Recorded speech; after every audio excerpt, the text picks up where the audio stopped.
Lately, it seems that my video has been showing the ineptitude of the police. I mean, I just did back-to-back videos where the police didn't do their job very well. Maybe this next one will buck that trend and we can all appreciate the guys and gals in uniform. By the way, what is next? Well, fuck. Sorry, I don't want to make police seem like they're only effective if Krispy Kreme is being robbed. But yeah, this isn't gonna put police in a good light.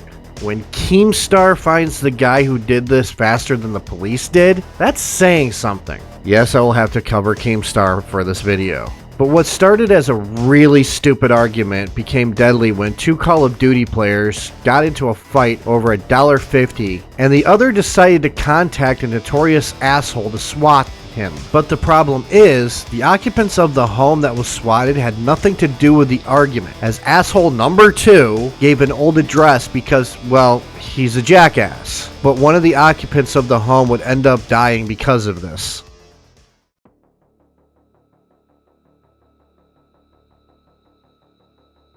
So I'm going to start this off by explaining something that is simple. Swatting is the dumbest shit you could do. And for those who don't know what swatting is, hello, thank you for coming out from under your rock. Welcome to the world.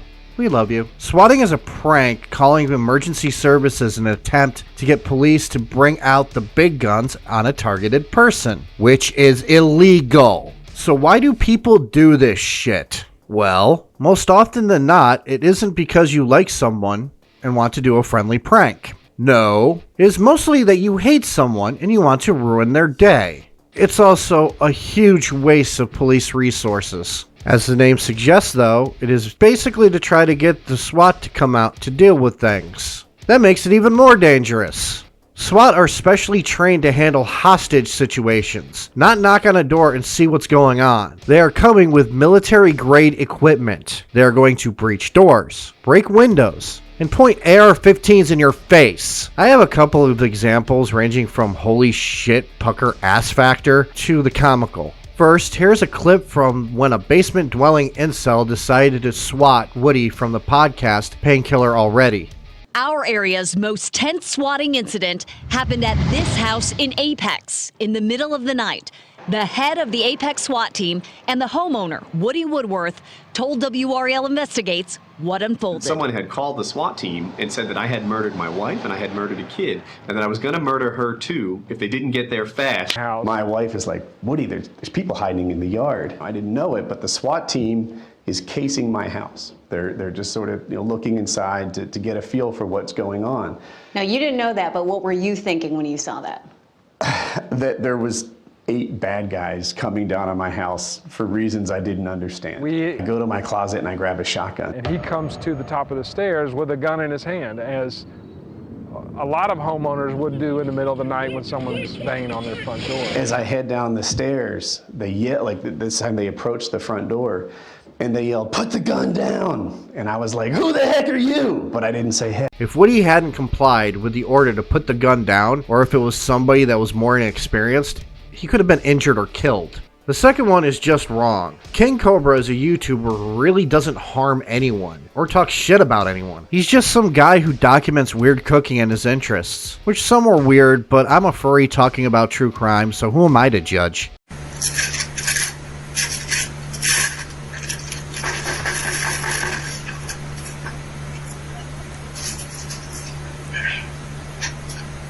Hey, what's up?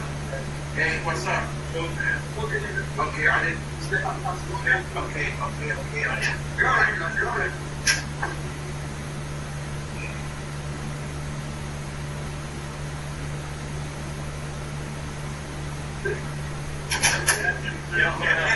Shit. You go right.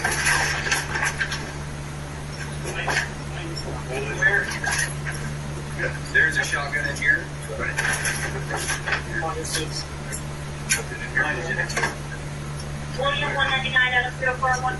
He complied, but still, leave the poor dude alone. Let him enjoy his life. H3H3 have been victims of swatting many times. Well, here's a clip of them talking shit about the one who got arrested. This was so... You guys know that we've been victim of swatting. That's why we moved to this house. Yes. It happened several times. last week I got a letter from the Department of Justice. I was like, what on earth is this? And they says, this is for the victims unit. And they has a time and date of a court appearance and the information about some dude I never heard of. And I'm like, wow, I'm so confused.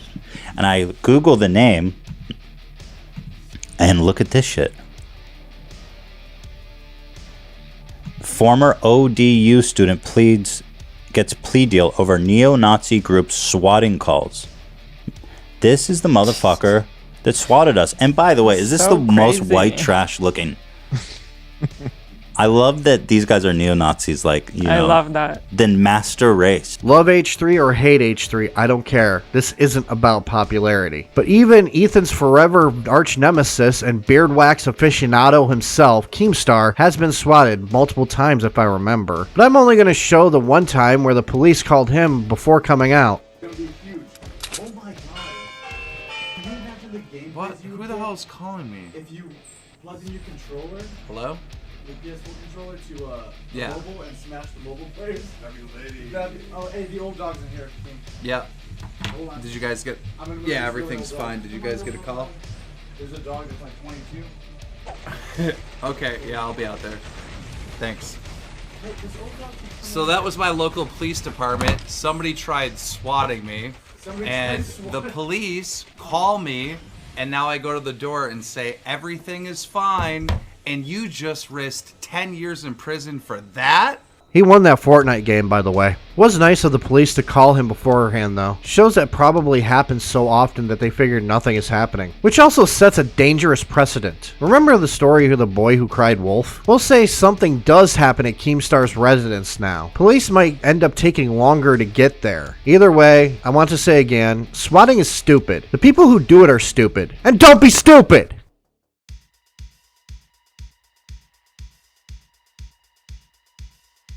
On December 28, 2017, Shane Gaskill and Casey Viner took part in a Call of Duty World War II game. It was an online match between two teams. The team Shane Gaskill and Casey Viner were on was called LOL, which is totally creative.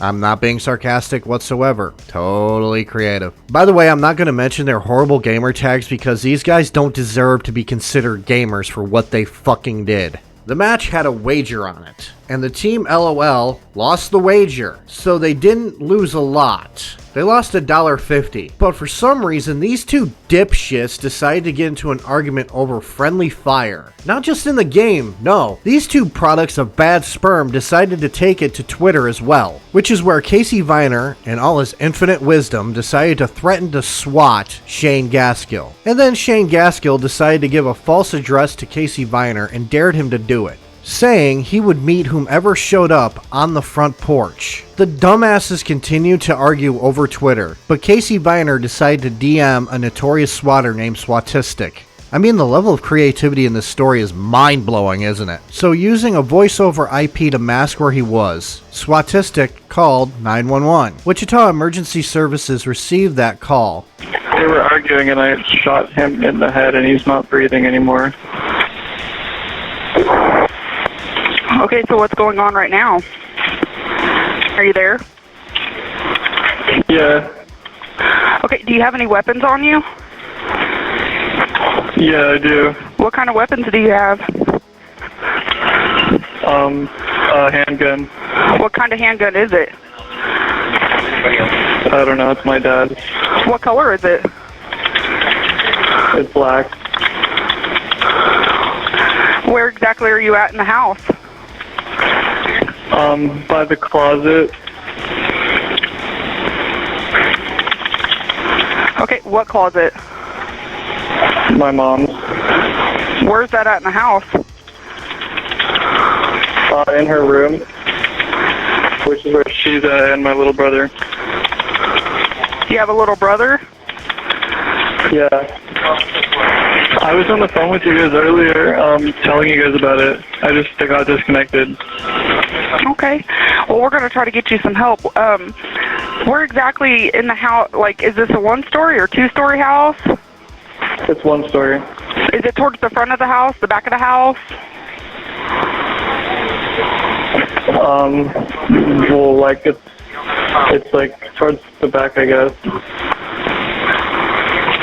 I'm just pointing the gun at them, making sure they stay in the closet. My mom and my little brother. Okay, is there any way you can put the gun up?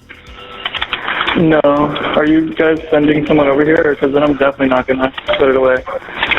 Okay, I'm just going to go ahead and stay on the phone with you, okay? That's fine. Until they get here, or? As long as you need me to, okay? Yeah, I'm thinking about, because I already poured gasoline all over the house. I might just set it on fire. Okay, well, we don't need to do that, okay? Pretending to be a man named Brian, Swatistic came up with an elaborate story of how he killed his father with a gunshot to the head and was holding the rest of his family hostage, as well as saying that he poured gas around the house. So Swatistic and Casey Viner must have been feeling awesome. They are pranking Shane Gaskill, but Shane knew the truth. Yes, the address he gave was a fake one, but it was a former home that he lived in, because Shane is smooth-brained. The residence was now the home of Andrew Finch, his wife, his children, and his niece Adelina. Also at the house at the time was Andrew's mother, Lisa. Wichita didn't send out the SWAT team, because the idiot who called it in had been so brain-dead to make the scene a bit more of an emergency. Average cops were sent to secure the scene. Here's the body cam footage. Walk this way! Walk!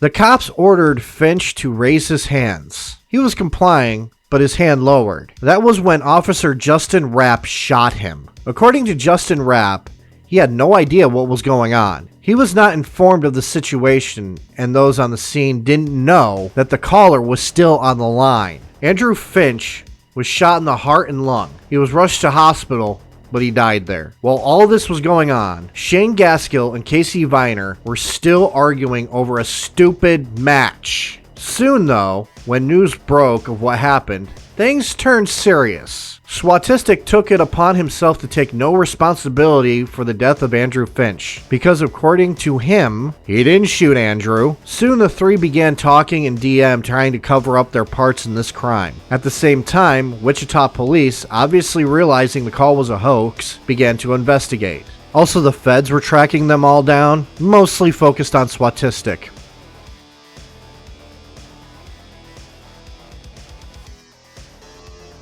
So this dumbass pictured here is Tyler Barris, also known as Swatistic. This guy is a real piece of shit. First of all, he built his entire life around doing this shit. He called in fake bomb threats at convention centers and schools. He even called a fake bomb threat to the FCC. He was also arrested for domestic violence. He lived in Los Angeles, where he also called in a bomb threat at an elementary school. So yeah, piece of fucking shit. But it gets worse. This dude has an ego, claiming to have called in bomb threats at 100 different schools and swatted 20 different homes. He also has charges of fraud and harassment of a woman in Calgary, Alberta, Canada. I don't know what else to say about this waste of space. Within 24 hours of the call though, he was arrested. But here comes the kicker. Keemstar found him first.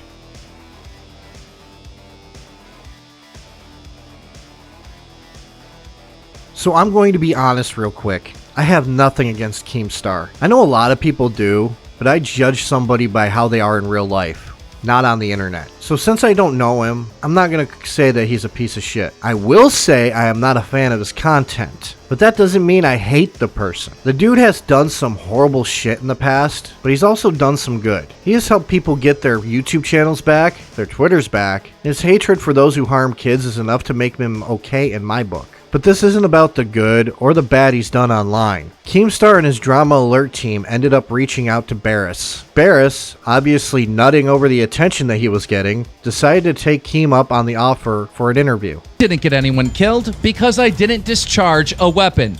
And being a SWAT member isn't my profession. Unfucking believable. Now, I could not believe that this hacker, swatter, or whatever wasn't taking any responsibility whatsoever. So we reached out to him and we asked him if we could get an interview with him, and we did. And this is what the person that made this fake police call said. Rolling. Is it because you have this reputation of swatting people? Were you involved in swatting MLG Dallas? Yeah. Why did you do that? Why do you SWAT people? I don't really SWAT people. I just evacuate stuff. Sometimes, in this case, oh, go ahead. Sometimes people will send me money on PayPal to SWAT someone. Though typically, since I kind of just work alone and do my own thing, I just look for things to evacuate. It didn't take a team of people to evacuate MLG Dallas. I just did that by myself. Of the person providing that address and then saying, this is where I live, go ahead and SWAT me. I'm sure that they wouldn't like seeing their address put out there like that. I mean, there's like I said, there's so many different ways to look at it. They wouldn't, you know what I mean? Like, yeah, there's multiple people. There's multiple people that caused this to happen, right? But you're the one that actually made the false call to the police. Right. I hear you. Do you feel sad about it? Like, if I caused somebody to die like that, I wouldn't be able to sleep. Is there any empathy? Well, it's my personal belief that I didn't cause someone to die. I guess. Saying it. Okay, how old are you? Just out of curiosity. I'm over 18. You're over 18? What do you think your parents would think about this if they found out? Dude, I don't have parents. You don't have parents? No. Is there any remorse at all? Do you want to apologize to the family? Do you want to apologize to anyone? Or do you really think that this is just not your fault? Well, I mean, when you want to say your fault, if you want, because you're using the word your, and it's almost, you know, like you're speaking to me. So, if anyone is going to take blame, let's just say that I'm not going to. What I'm going to say is I'm not going to take blame by myself because I wasn't. You know, I didn't just seek to SWAT some person just to do it. Like I was minding my own business. I was given an address. I was taunted by someone. So that it was like I said, it was really initially three people involved with the incident. There's three parties involved, and they were all used as instruments in what resulted in someone getting killed. It wasn't just me. Right. So. Yeah, well, of course, if let's say if I was in a courtroom or if I was speaking to, the family that lost one of their loved ones, of course I would be sorry for it. Of course I'm sorry. However, you have to understand I wasn't holding a gun and I didn't shoot someone. Now, people have blasted Keem for this, and he has stated he was attempting to help apprehend Barris. Whether or not you believe that is up to you. But this interview does give insight into Barris. He's an asshole. He shows no remorse for his actions.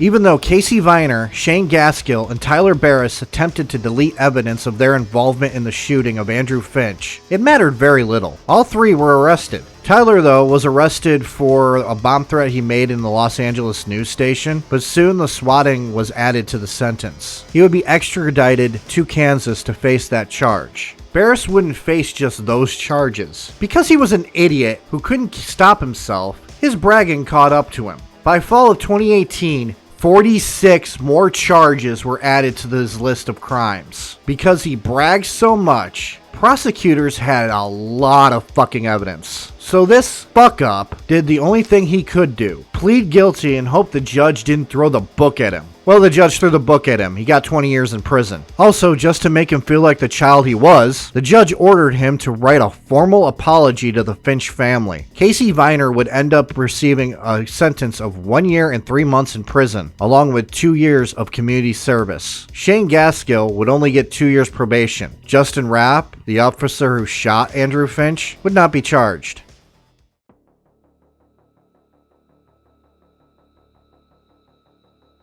To say that this event made the folks living in Wichita feel less safe is an understatement. On January 6, 2018, a group of residents met with the city council, attempting to get them to release all of the body cam footage. But also, they wanted the city to take responsibility for Andrew Finch's death. The council just told them they would consider it. Not long after Tyler went to prison, a breach in the prison system allowed him to get on Twitter. which he called himself an EGOT and pretty much stroked his own ego like it was his nutsack, pretty much hinting that he'll never stop being a douchebag, showing that he doesn't care about his actions that led to the death of another. 20 years is too short of a time, and I really do hope he never gets out. The Finch family, through their attorney, attempted to hold the city and police department liable for the death of Andrew, Justin Rapp especially. Sadly, Adelina Finch, Andrew's niece, whom he raised after the death of her mother, saw her uncle being shot. According to Lisa Finch, Andrew's mother and Adelina's grandmother, the events of that night stuck with Adelina. On January 11, 2019, at age 18, Adelina Finch took her own life.